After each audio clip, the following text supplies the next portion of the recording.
America और Iran के बीच परमाणु कार्यक्रम पर चल रहे तनाव के बीच आज जिनेवा में दूसरे दौर की अहम बातचीत शुरू होने जा रही है। पूरी दुनिया की नजर इस बैठक पर है क्योंकि माना जा रहा है कि अगर बैठक में दोनों देशों के बीच समझौता नहीं हुआ तो 18 फरवरी को युद्ध छिड़ जाएगा। यानी युद्ध का काउंटडाउन शुरू हो चुका है। नजरें स्विट्जरलैंड के जिनीवा पर हैं। यानी ईरान के परमाणु कार्यक्रम पर गहराता तनाव निर्णायक मोड़ पर पहुंच गया है। बैठक से पहले डोनाल्ड ट्रंप ने कहा कि वो अमेरिका और ईरान के बीच होने वाली परमाणु कार्यक्रम पर बातचीत में इनडायरेक्ट रूप से शामिल होंगे, यानी परोक्ष रूप से शामिल होंगे। उन्होंने पत्रकारों से बातचीत के दौरान ये बात कही। इससे पहले अमेरिका के विदेश मंत्री ने भी बैठक पर बयान दिया। उनका कहना है कि ईरान का रुख अड़ियल है, इसलिए किसी नतीजे पर पहुंचना आसान नहीं है। I'll be involved in those talks indirectly, and they'll be very important. We'll see what can happen. It's been typically Iran's a very tough negotiator. They're good negotiators, or bad negotiators. I would say they're bad negotiators because we could have had a deal instead of sending the B-2s in to knock out their nuclear potential, and we had to send the B-2s. I hope they're going to be more reasonable. They want to make a deal. Look, doing a deal with Iran is not easy. I said it yesterday, I'll repeat it again today. I mean, we have to understand that Iran ultimately is governed and its decisions are governed by Shia clerics, radical Shia clerics, okay? These people make policy decisions on the basis of pure theology. That's how they make their decisions. So it's hard to do a deal with Iran. We've always said it's hard, but we're going to try.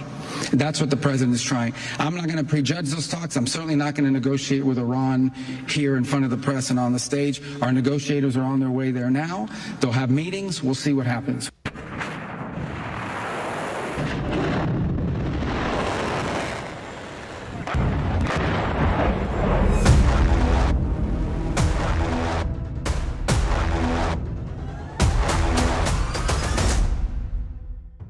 Target lock, दुनिया shock, शुरू हुआ countdown,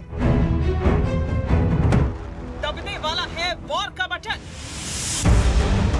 पूरी दुनिया Switzerland के Geneva की ओर देख रही है क्योंकि अगर अमेरिका और ईरान किसी नतीजे पर नहीं पहुंचे तो दुनिया एक और महायुद्ध देखेगी। यानी पहले रूस और यूक्रेन, फिर इजराइल और हमास, और अब अमेरिका और ईरान युद्ध की दहलीज पर खड़े हैं।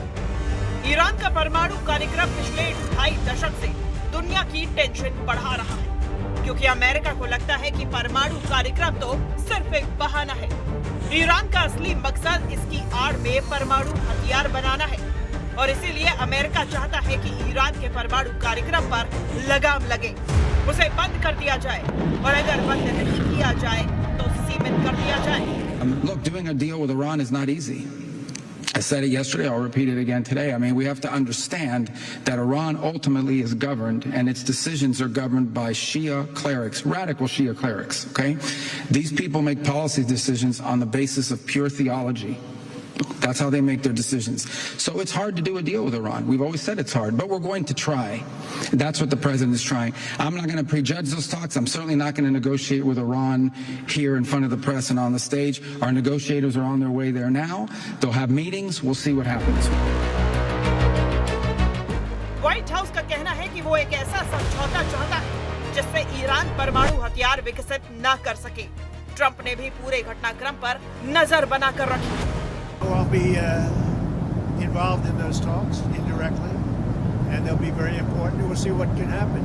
It's been typically Iran's a very tough negotiator. They're good negotiators, or bad negotiators. I would say they're bad negotiators because we could have had a deal instead of sending the B-2s in to knock out their nuclear potential, and we had to send the B-2s. I hope they're going to be more reasonable. They want to make a deal. America एक कदम आगे बढ़ा तो Iran ने भी थोड़ा नर्म रुख दिखाया। ईरान के विदेश मंत्री अब्बास आरागाची कूटनीतिक और विशेषज्ञ प्रतिनिधिमंडल के साथ जिनेवा पहुंचे।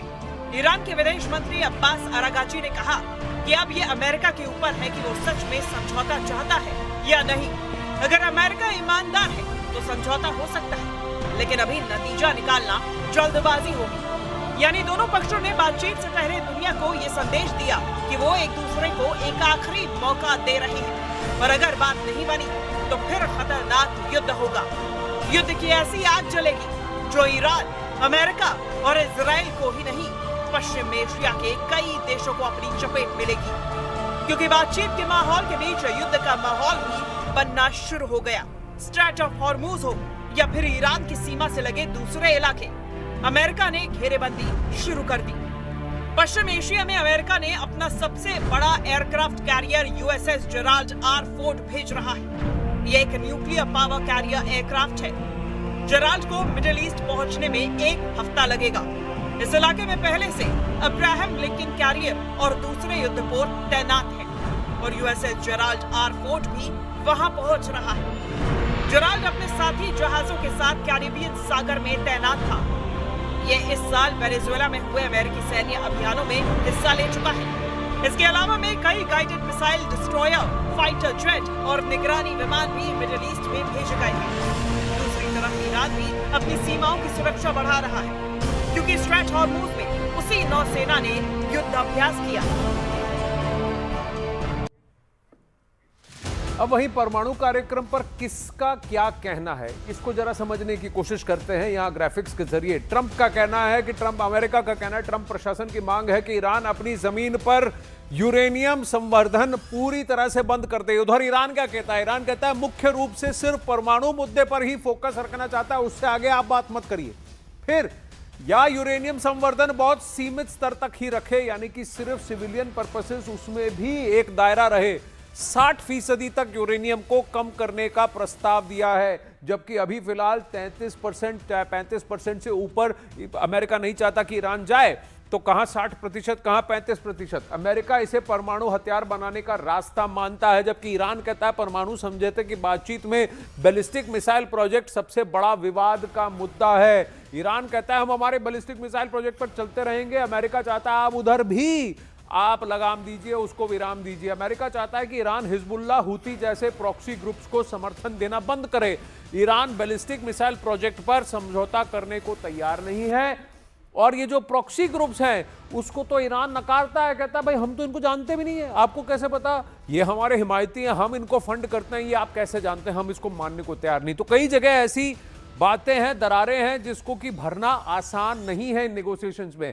अमेरिका इस मुद्दे को बातचीत में शामिल करना चाहता है, प्रॉक्सीज की बात, और जबकि बैलिस्टिक मिसाइल प्रोजेक्ट पर समझौते को अपनी रेड लाइन मानता है ईरान।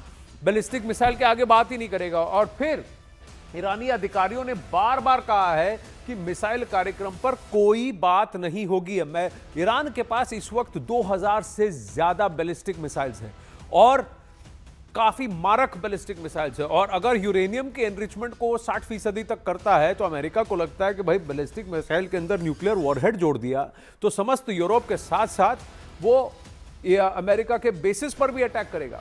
वहीं ईरान कहता है ईरान की रक्षात्मक क्षमता है और इसे छोड़ना मतलब खुद को कमजोर करना होगा बैलिस्टिक मिसाइल्स पर। बैलिस्टिक मिसाइल्स आप एग्रेसिव अटैक भी कर सकते हो। देखिए उसने तो इजराइल के आयरन डोम को भी भेदा। ईरान हिजबुल्लाह हूती पर भी बात नहीं करना चाहता। ये सबसे बड़ी बात है। सबसे बड़ी बात यह है कि प्रॉक्सीज के बारे में ईरान बात नहीं करेगा। वो यही कह रहा है कि भाई हमारे न्यूक्लियर प्रोग्राम पर आपको बात करनी है करो, उसके आगे हम नहीं करेंगे। अमेरिका चाहता है कि भाई इसको पूरी तरह से लगाम देकर खींच कर रखे ईरान को, कि आगे जाकर ये दुनिया के अंदर जाकर इस तरह की खलबली ना पैदा करे। यहीं पर बात फंसी हुई।